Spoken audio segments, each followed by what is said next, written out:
Chers amis, bonjour. Bonjour. Bonjour. Je vais prendre la liberté de vous présenter Cyrielle Balido, qui va témoigner autour du dispositif Pépite, qui est né dans l'Allier et qui a diffusé à travers le CAUE dans toute la France aujourd'hui. Je crois qu'il y a aujourd'hui une démarche qui est à l'œuvre pour essayer de le diffuser, mais je m'avance peut-être Oui, un peu.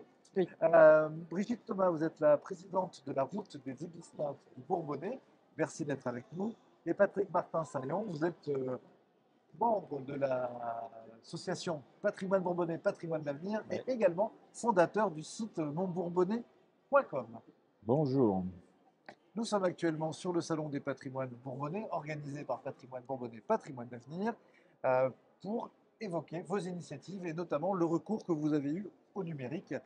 Cyrielle Balino, donc racontez-nous, rappelez-nous ce qu'est Pépite, et puis juste après, quel est le rôle du numérique dans ce dispositif? Alors, Pépite, c'est un jeu pédagogique à destination des familles qui propose des balades à énigmes pour découvrir le patrimoine. Donc, balades à énigmes, chasse au trésor, qui permettent donc in situ d'observer, de pratiquer et à la fin d'obtenir des récompenses quand, bien sûr, on a bien résolu toute énigme de chasse au trésor pour découvrir le territoire. Donc, ça se joue avec une application mobile qui est gratuite.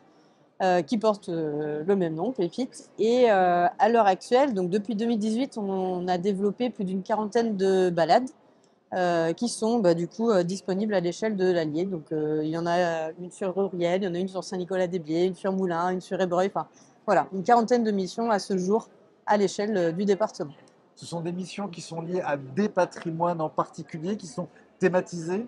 Oui, alors elles sont thématisées. Il y a une dizaine de thématiques à l'heure actuelle. Donc ça va aussi bien de l'architecture plutôt contemporaine à plutôt lorsqu'on va évoquer les châteaux ou bien le paysage. Voilà, c'est le patrimoine au sens large. En fait, ça va surtout toucher tout ce qui impacte le cadre de vie. Voilà. Eu égard aux missions de départ des CAUE. Oui. Vous avez l'historique, vous, de cette idée qui est venue au CAUE de l'Allier de créer un tel outil? Vous y Oui. étiez déjà? Oui, oui. J'ai même été recrutée pour ça en fait. Oui, donc il s'avère que les CAUE, donc qui sont des associations qui agissent à l'échelle départementale, ont des missions de formation, d'information, de conseil et aussi de sensibilisation, et notamment du jeune public. Et c'est dans ce cadre-là qu'on a développé le projet Pépite à l'origine, pour justement euh, faire en sorte que ce public-là puisse accéder vraiment à tout ce qui a attrait à l'architecture, à l'urbanisme, au paysage, à l'environnement, mais de façon ludique, parce que souvent ce sont des notions un peu compliquées à comprendre. Ouais. Donc l'idée, c'est à travers ces chasses au trésor de faire comprendre euh, bah, pourquoi un bâtiment est conçu de telle manière, pourquoi il y a telle pierre qui est utilisée. Ça s'explique par le contexte géographique, ça s'explique par les différentes époques. Enfin voilà, c'est ça que je cherche à mettre en avant Pépite et à faire comprendre et à transmettre du coup aux plus jeunes. Mais pas que, puisque voilà, c'est des balades qui s'adressent aux familles. On reviendra sur votre retour en termes d'évaluation, la perception des familles. Brigitte Thomas, la route des Églises peintes du Bourbonnais. Qu'est-ce que c'est? C'est une association, mais vous pouvez nous en dire un peu plus? Alors c'est une association qui a été créée il y a une vingtaine d'années qui regroupe donc des églises qui comportent des peintures du XIIe au XVIe siècle. On est très centré sur le Moyen Âge, Ouais. parce que dans l'Allier, il y a beaucoup de peintures du XIXe, mais c'est vraiment pas notre cible. La cible, c'est le Moyen Âge. Et du coup, pendant des années, on a construit énormément de documents papier, Ouais. que ce soit des plaquettes, des dépliants, des posters, puisqu'on a une cinquantaine de posters que l'on peut présenter lors d'expositions. Et c'est vrai qu'on a souhaité moderniser un peu notre communication, donc en créant le site de la route des Églises peintes du Bourbonnais. Pour cela, on a fait appel, donc, on a répondu à un appel à candidature de la région Rhône-Alpes-Auvergne, Oui. pour lequel on a pu avoir une bonne subvention qui nous a permis de créer notre site. C'est l'appel à projet patrimoine et numérique. C'est ça, Oui, tout à fait. exactement, oui, qui nous a bien aidé pour construire notre projet. Et c'est un projet qu'on a travaillé donc avec les communes, parce que Oui. bien sûr les églises appartiennent aux communes, Oui. c'est le patrimoine de la commune.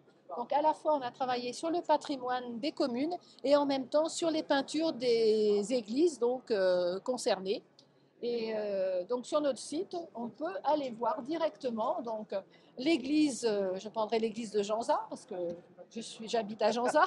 Par chauvinisme, Voilà. donc. Donc on a une présentation de l'église avec le plan de l'église très simplifié avec des points sur lesquels on peut aller cliquer pour voir les différentes peintures de Janza. Ah, d'accord, on peut rentrer dans l'église. On rentre dans l'église et on va découvrir les peintures. Il y a une sorte de visite virtuelle de l'église qui est rendue possible. Tout à fait, voilà, D'accord. hein, on a fait ça. Mais à Janza, on l'a fait avec un drone, donc ça rend Ouais. très bien, hein. Et du coup, chacun peut aller sur le site et voir les peintures de ces 25 églises. Alors, est-ce qu'elles ont des points communs, ces églises? Il y en a combien d'abord? Et est-ce qu'elles ont quelque chose de typique? Ou alors, est-ce qu'il y a d'autres églises peintes en France qui viennent de traditions différentes? Alors, on en a 25. Alors, on en avait 24 et on va accueillir l'église de Chapeau début mars, hein, parce Ouais. qu'on est toujours en quête d'accueillir de nouvelles églises. C'est vrai que ce que j'ai dit tout à l'heure, c'est qu'effectivement, ce sont des peintures du Moyen Âge, hein, et puis bon, ce sont des églises romanes d'une façon générale, D'accord. hein, donc avec des plans assez simples. C'est vraiment l'église de campagne, en gros, bon, à part Souvigny, hein, mais Oui, voilà. qui est un Hein. petit peu, Oui, voilà. au-dessus, hein. Mais on a la chapelle vieille de Souvigny qui fait partie de la route des églises peintes du Bourbonnais. Mais c'est des églises romanes de campagne en général, même D'accord. si elles ont plusieurs périodes de construction. Souvent, elles démarrent au XIIe siècle. Après, il y a des chapelles qui sont aménagées, voilà. Et puis des fois, le portail est refait au XIXe. Hein. Et voilà, c'est différentes phases de construction, mais des peintures du Moyen Âge. Et est-ce qu'en termes de conservation de ces peintures, parce que effectivement le temps fait son œuvre malheureusement, est-ce que vous donnez à voir, vous restaurez ces peintures, vous donnez des simulations de ces peintures telles qu'elles étaient avant, ou là on ne peut voir que ce qui reste? Alors, il y a une grande campagne de restauration de ces peintures. D'accord. Globalement, elles sont bien restaurées, hein. Il reste encore quelques projets. On a par exemple Mazerier, où on a de très belles peintures et il y a un projet de restauration. Globalement, elles sont bien restaurées, hein. Il y a eu des découvertes qui font qu'elles ont été bien restaurées. Vous avez Louchy-Montfand qui est très belle. Vous avez, moi je les aime toutes, alors bon, Pas d'objectivité. Ah, Ah, attends, vous. si je peux intervenir, il y a Saint-Girand-de-Vaux, parce que voilà. j'ai une maison de campagne Voilà, à Saint-Girand-de-Vaux qui est c'est ça. super bien Qui a restaurée. été Et super bien elle restaurée. s'est éclairée, cette Ah, église. elle est magnifique. Depuis C'est- qu'il y a les restaurations, c'est vrai que Elle était c'est. toute noire et maintenant Ouais. elle est merveilleusement. Enfin, Ouais. comme étaient les peintures, il faut savoir que les peintures à la période du Moyen Âge étaient très étincelantes. Enfin, je sais pas si C'est vous. flamboyante, oui. Voilà, hein, les couleurs sont très vives. On a perdu l'habitude parce qu'avec le temps, les pigments sont tombés, ça s'est affadi. Mais il y a un exemple qui est extraordinaire, c'est l'église d'Issoire qui a été restaurée. Les gens sont pas contents parce qu'ils trouvent que c'est beaucoup trop vif, hein, alors que c'est les peintures du Moyen Âge. Hein, donc, Ça les perturbe. ça les perturbe. Et vous faites appel à quel type d'artisans pour ces restaurations aujourd'hui? Alors concrètement, nous, l'association ne s'occupe pas des restaurations. Hein. Alors, qui Mais- s'en occupe? C'est les communes qui C'est font- les communes, D'accord. c'est les communes, hein, qui font faire un diagnostic. Hein. Souvent, ce sont des églises qui sont classées, hein, donc il y a des aides financières importantes D'accord. de la région, du département, des Comcom. Hein, vraiment, il y a vraiment moyen de restaurer, il n'y a pas de souci. Hein. Et des restaurateurs, vous en avez. Nous, à Janza, on va travailler avec un restaurateur du Puy-de-Dôme. Hein. C'est un cabinet de restauration. D'accord. Enfin, ce sont des spécialistes. architectes du patrimoine. Hein. D'accord. Voilà, un architecte du patrimoine qui s'engagent dans les restaurations et qui font du bon travail. Hein. Oui, oui. Ça va. On reviendra vers vous, Brigitte, sur la partie plus numérique. Patrick Martin-Saint-Léon, bonbourbonnais.com.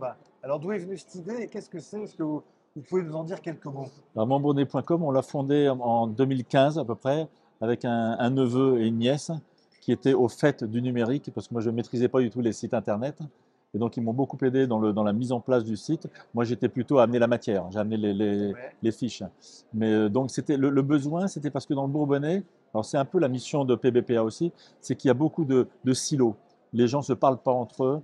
Et pour savoir connaître tout le patrimoine du Bourbonnais, quand on disait qu'il y avait 1000 châteaux dans le Bourbonnais, qu'il y en avait presque autant que dans le Périgord, il n'y avait rien qui le prouvait. J'ai fait des recherches, j'ai trouvé sur Internet, je crois qu'il y a 850 châteaux qui sont dans le Bourbonnais, et j'ai identifié les 50 châteaux. Donc tous les châteaux ont une photo sur le site. Et après, j'ai voulu étendre ça aussi, donc les châteaux, les églises, le patrimoine bâti, mais aussi tous les patrimoines, patrimoine naturel, patrimoine gastronomique, les races du Bourbonnais, voilà. Et c'est un site qui essaye de répertorier tous les patrimoines du Bourbonnais. Donc il y a ce phénomène, cet onglet-là sur sur le patrimoine, Ouais. mais aussi tout ce qui est bourbonnais. Tout ce qui est bourbonnais m'intéresse, hein. Donc il y a aussi les personnages illustres dans la gastronomie, puis une petite boutique pour acheter des mugs ou des drapeaux. Mais voilà, mais c'était plus pour répertorier tout le patrimoine du Bourbonnais, qu'on disait si riche. Ouais. C'est un peu, il y a 20 ans, les gens disaient oui, on a beaucoup de choses dans le Bourbonnais, mais ils ne savaient pas où c'était, ils ne savaient pas comment aller le visiter. Là, c'est vrai que le site, maintenant, on a la chance, au niveau du référencement, sans payer Google, mais quand on tape Bourbonnais sur Google, il y a les 2-3 sites Wikipédia, et après, il y a monbourbonnais.com, hein. Donc, c'est un site qui est assez visité. On a 200 à 300 visites par jour, Ah oui. sans en faire une grosse promotion, Ouais. mais c'est un site qui est assez visité. Voilà, voilà. Donc vous, votre motivation de départ, alors 2006, le Gentilé Bourbonnais. 2015. 2015, pardon. 2015, le Gentilé, oui, 2006, c'est vous.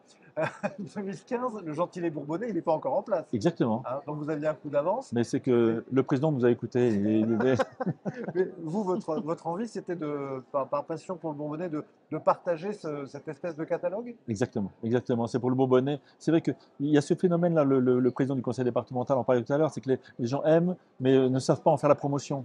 Donc c'est un moyen de faire la promotion du Bourbonnais, de montrer aux gens, quand vous traversez le Bourbonnais, arrêtez-vous 1 ou 2 jours, venez visiter. On a plein de petits manoirs, de petits bijoux dans les églises peintes, bien sûr, mais il y a plein d'endroits qui méritent qu'on s'y arrête, qu'on le regarde. Et, voilà. Et les Bourbonnais sont un peu restés trop sur eux-mêmes, et maintenant il faut qu'ils s'ouvrent. Alors de plus en plus, les gens s'ouvrent, les propriétaires ouvrent de plus en plus leurs propriétés Oui. pour les visites. Oui. Il y a 20 ans ou 30 ans, les gens restaient chez eux, ne voulaient pas recevoir du monde. Là, maintenant, les gens s'ouvrent. Donc, peut-être que monbourbonnais.com a aidé à ça, mais voilà, c'était pour faire connaître et décloisonner. Je reviens à ça. Avant, il y avait Montluçon, Vichy, Moulins, qui ne se parlaient pas entre eux. Maintenant, de plus en plus, ils se parlent entre eux. Et c'est sympa, ça, ouais. Parce qu'ils partagent c'est personne qui partagent une histoire commune, Ouais. ce qui n'est pas si mal. Je reviens à Pépite, Cyrielle. En termes d'évaluation du dispositif, de fréquentation, les retours qui vous sont faits, et ils sont de quelle nature? À qui plaît Pépite? Déjà, ce qui est rassurant, c'est que Pépite plaît aux familles. Ça Ouais. tombe bien, c'est C'est pour elle la que vous l'avez cible. fait. Bah oui, oui, mais bon, c'est toujours bien de pouvoir le vérifier. Oui, qui joue à Pépite? Donc des familles, typiquement le modèle de base, c'est plutôt 2 adultes, 2 enfants.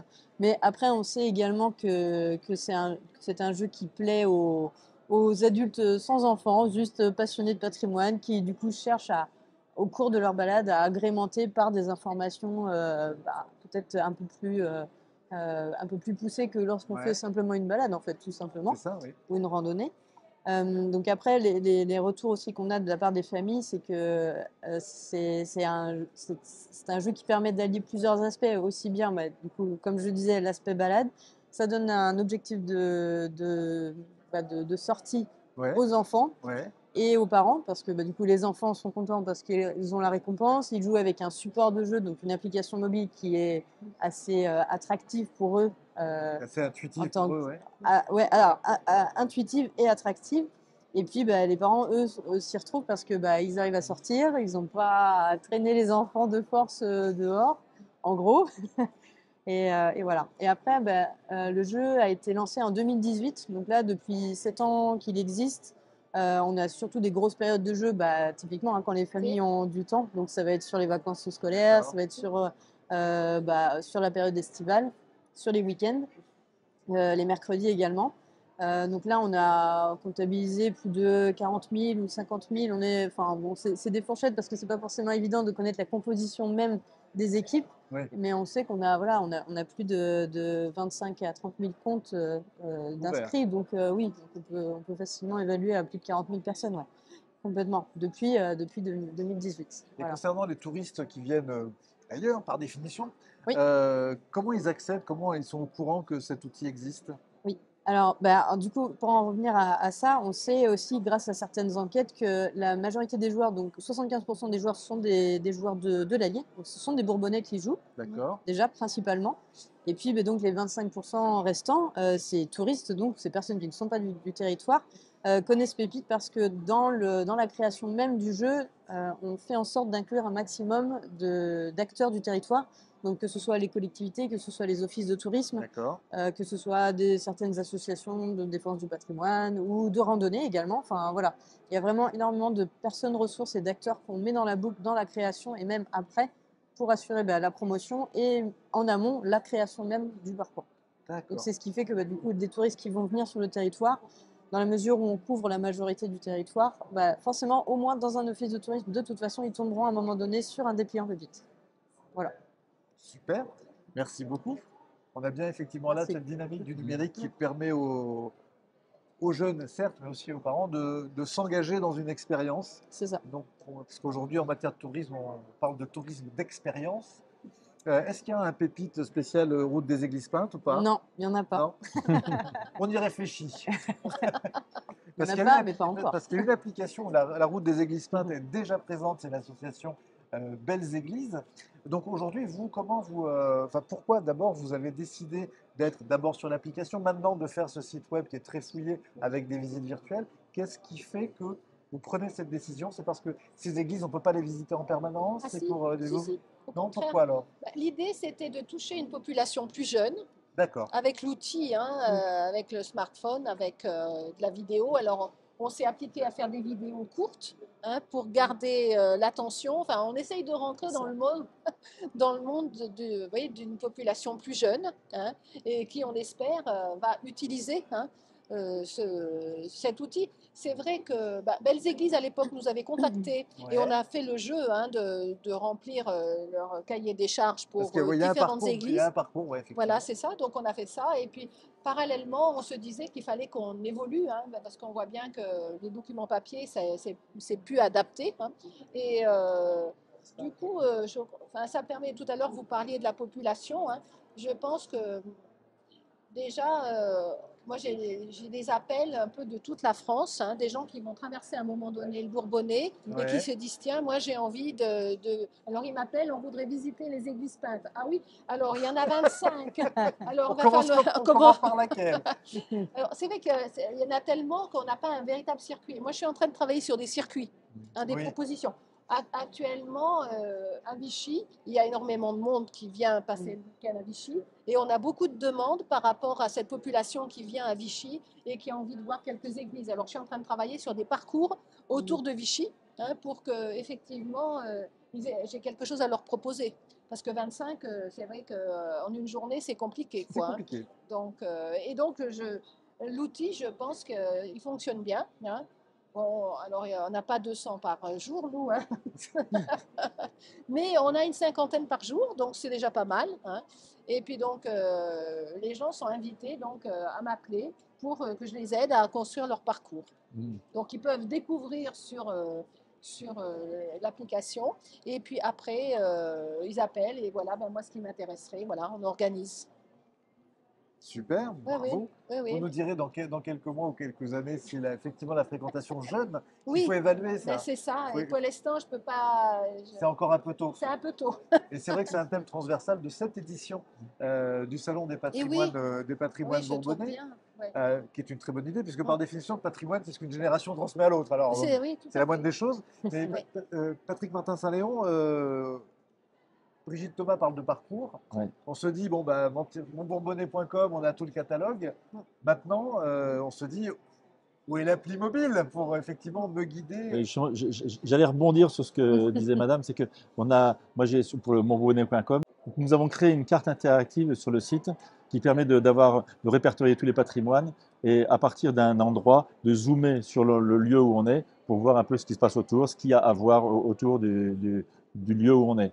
Et avec la possibilité de cocher ou décocher les éléments qu'on veut voir. Si on veut visiter que des châteaux qui se visitent, on met château visité. Si on veut voir aussi ceux qui sont visibles d'une route, on peut mettre ça. Ou bien si on veut voir des églises, pareil, on les a classées par date de construction. Donc si on veut voir que les églises du 12e, on peut cocher que les églises du 12e. Voilà, donc ça permet aux gens d'organiser leur visite. Mais c'est aussi, et ça je rebondis un peu sur ce que vous disiez aussi, c'est le besoin de circuit maintenant. Les gens ont besoin de faire un circuit. Et leur faire déjà un circuit qu'ils peuvent définir, c'est intéressant. Et ça peut être, il y a les premiers, c'est autour de Villeneuve-sur-Allier, le Rio, là où il y a le Rio, Avrilly et Baleine, qui ont commencé à faire un petit circuit qui est même presque piéton, je crois. Mais voilà, faire des circuits où les gens disent, s'ils veulent voir que des manoirs de telle époque, peuvent le faire.